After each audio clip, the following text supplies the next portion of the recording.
So, this is the headline. Intimidation campaign by supporters of pro-Gaza MP leaves town in terror. I don't think it means the Gaza MP is leaving the town in terror. I think it means that the war going on there is leaving the town in terror. But we'll leave the Telegraph's sloppiness aside. Of course, it isn't much of a surprise to anyone who's been following British Muslim politics in the past few years. It was, in fact, absolutely bound to come to this, because the people involved are steeped in a culture that does little else in its way of conducting politics, and they've been steeped in this culture with the collusion of the government, which for the past 30 years has let in uncontrolled waves of immigrants from parts of the world none of us, least of all the immigrants, would particularly like to live because of just this sort of violence. And the other arm of the problem is the education system, which for the same amount of time has been staffed by teachers so indoctrinated with wokeness that if you opened one of them up, you'd find the word multiculturalism running all the way down their spines like Brighton in a stick of rock. I'm Granniopteryx. Please like this video. Please share it. Please subscribe to my channel. I've noticed a few people have, and I thank you for it. What else? Yes, if you want to contribute financially to help me make these videos and keep my horses in shoes and hay, then all the links for how you might do that are in the description. Right, let's get on with the intimidation campaign and the violence in Dewsbury, which this paper is talking about, and which, quite frankly, is not the only place.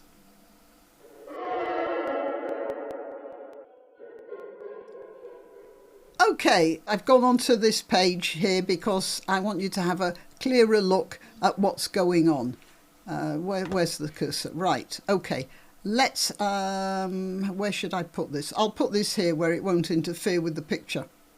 So you'll see in this video a hooded pedestrian walking into a side road there.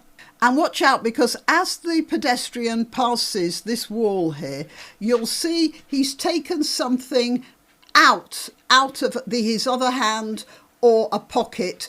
It looks to me like a bottle, which he is holding now in his right hand, his throwing hand. Well, let's just look at this. Now there he's reaching in. You can see he's reaching into his jacket. Ah, you see that little white dot there? That's whatever it is being held in his right hand. I'll go back to that and you'll see it more clearly, and I'll just play the whole video.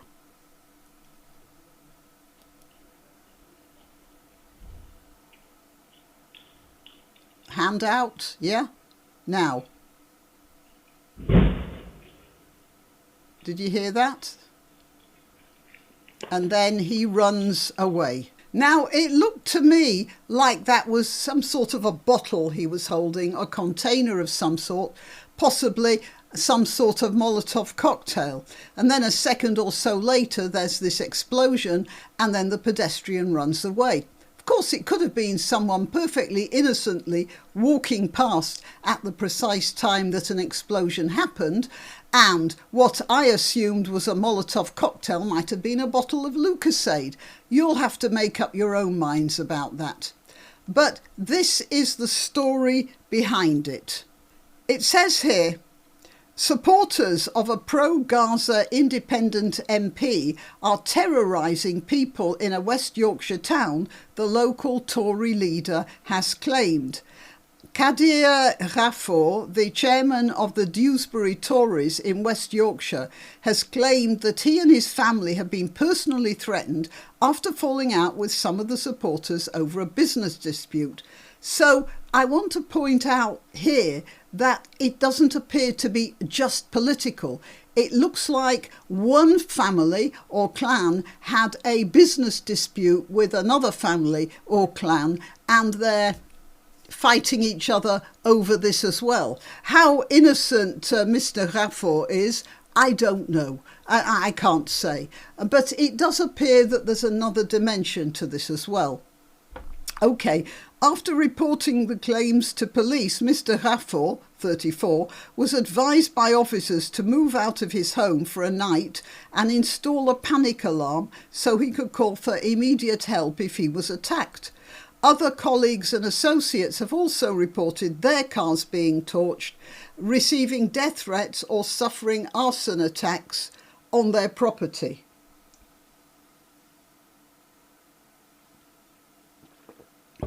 OK,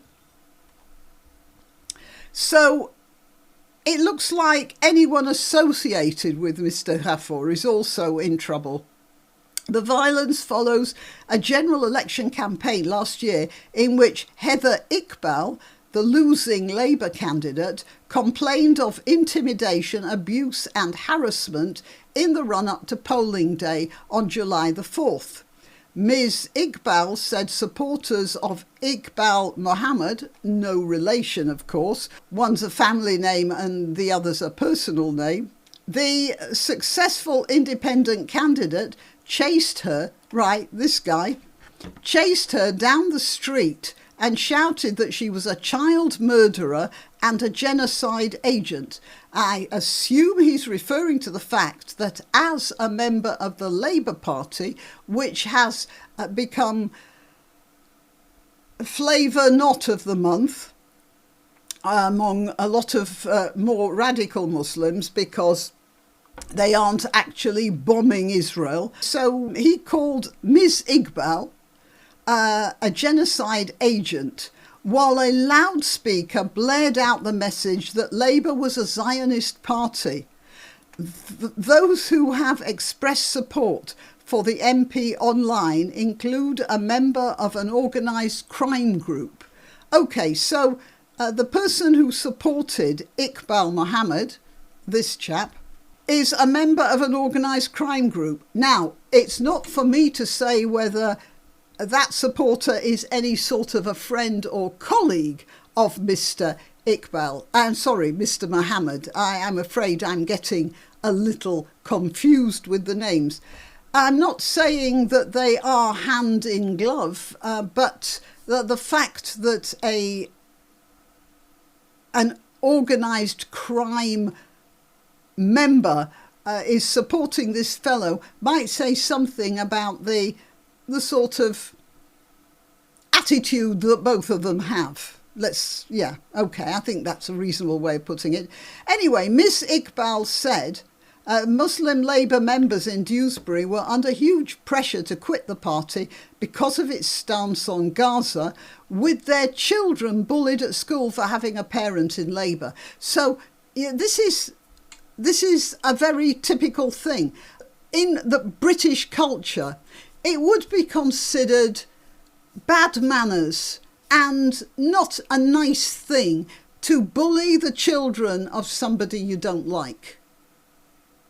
But in something like Pakistani communities, that is not only not a nasty thing to do, it's expected. And that's because of this clan thing where you belong to a clan, so everybody in the other clan is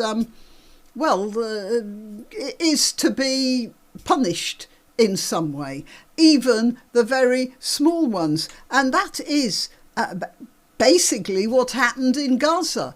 Hamas took over, they became the clan, and all the Gazans, when they realised what had gone on in Israel, most of them had absolutely no feelings of pity, sympathy or mercy at all, because that was people in another clan being punished. And it's happening here. It's the same That was writ large, but it's the same sort of mindset. It's the same sort of mindset. Okay, Mr. Rafour said the way the Dewsbury campaign was done involved a lot of bullying and harassment, and ultimately they were able to influence the outcome of the election by scaremongering people. Well, I don't know about scaremongering. Yeah, maybe that's how he put it, but in effect, what they're saying is you can't support Zionists or anything perceived to be Zionist, so we're going to get at you, we're going to get at your children. I wouldn't say that's scaremongering, that is threatening. There was a van following the Labour team around, shouting while they were door knocking, saying they were a Zionist party, and you will not be a Muslim anymore if you vote for the Labour Party. So now this is another dimension. If you vote Labour, then you aren't a Muslim. Your whole social system breaks down. You can't meet or greet people. You'll be thrown out of the mosque. You're finished. This is the ultimate cancel culture.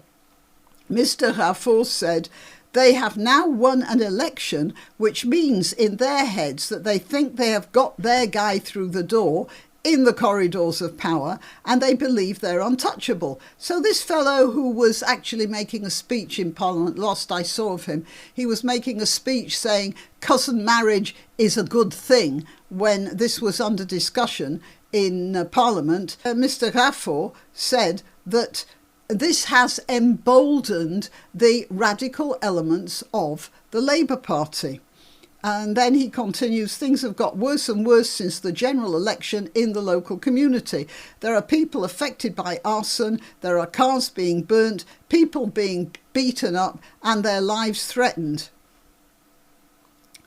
Of course, Mr. Mohammed, that's Iqbal Mohammed, denied the claims. He said he was aware of one complaint to police, but the force closed it with no further action taken. Is that a surprise? The police don't take action when they're up against radical Islam.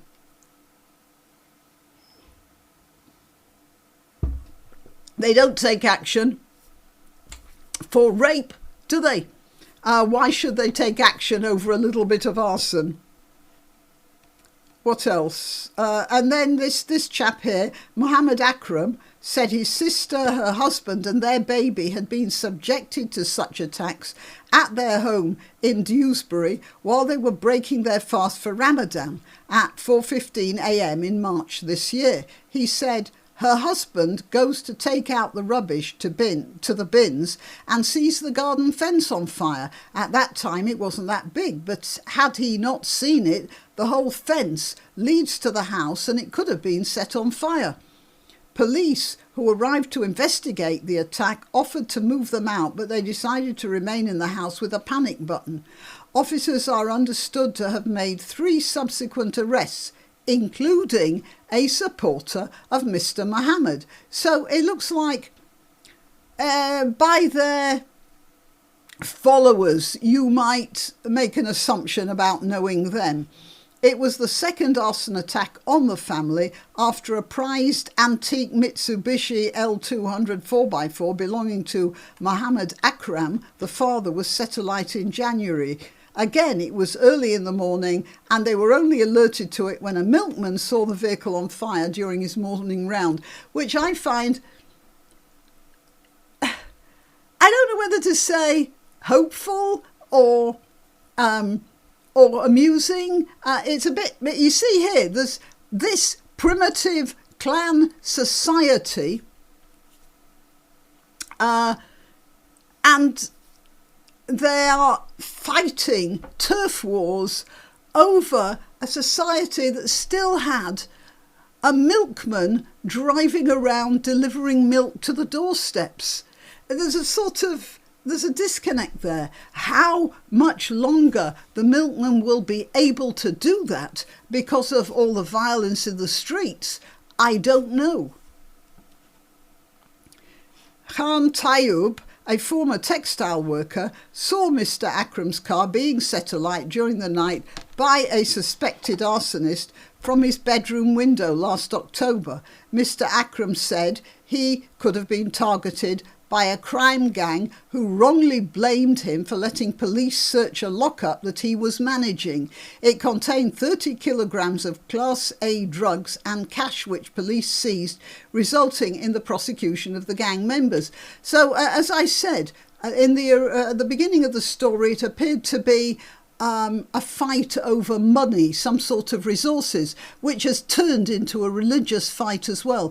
And the gangs are fighting both on religious and criminal grounds. This is so very typically Asian, isn't it? Or rather, Pakistani Asian, I should say. One of the members of the organised crime group was Rizwan Arif, who's also a supporter of Mr. Mohammed. In a separate Facebook post from May the 3rd last year, Arif hailed an electoral victory for an independent councillor in Dewsbury West in the local elections, across the top of which are the words, "Fight is ours, victory is Allah's." So you see, what you got here is Rizwan Arif, who's a supporter of Mr. Mohammed, who will write this, and this provides a link to another page in the Telegraph, and this was from May of this year. Stephen Pollard writes, "Political Islam is now a feature of British elections. Gaza is just the symptom, not the cause." And yes, I'd say that's exactly right. What's happening is that Islam or Muslim associations are making a political thing. And they're using Gaza. Gaza's a handy way of bringing a sort of coalescence of things around it. But if Gaza weren't there, it would be something else. Definitely. I need the coffee to stay awake. Liverpool and Glasgow once voted along sectarian lines. It was Catholics and Protestants then. Now it's back in England's town and cities. Labour should be terrified. Yeah, because it used to be Labour depended on the Muslim vote and they pandered to the Muslim vote. And according to some things I heard recently was that the councils were colluding with the mosques, the Muslim organisations, to get votes. They were bargaining. We won't bother you if you vote for us. So apparently, and this is unsubstantiated, but I have actually seen it happen in another town, in another situation, so I can believe it, that the councillors were giving the mosques postal voting documents, which the mosques just took. They were unsigned and they signed them themselves, voting for Labour councillors. And there was some sort of financial exchange going on. That was, I heard it on a recent video, but I'm sorry, I don't remember which one. But I do know it happens. But this time now, the Labour Party are losing out to these so-called independent Muslim candidates. In the general election, Labour's vote fell by over 14% in constituencies where the Muslim population was above 15%. Overall, 37 constituencies have a Muslim population of over 20%, and in another 73 seats, the Muslim population is between 10 and 20%.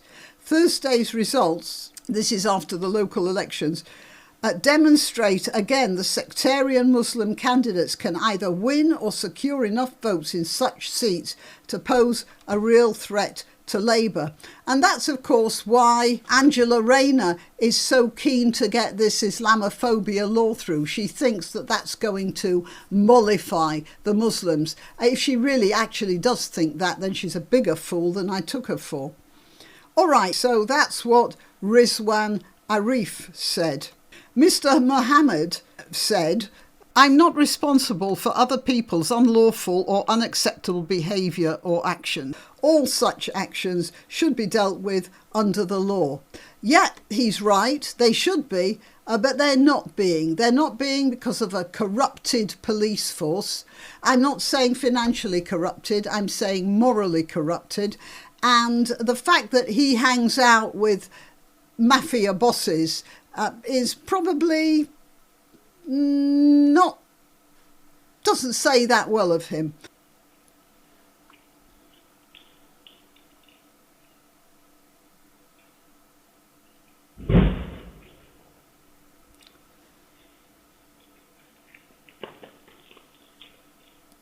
Yeah, and I have to I have to point out that this is in those areas of Pakistani concentration. There are many places in Britain that it isn't happening. The trouble is, it won't stop there, and it won't stop until the government decide to stop it. My way of stopping it is this: enforce the law. First of all, we have to make halal slaughter illegal. We have to make it illegal.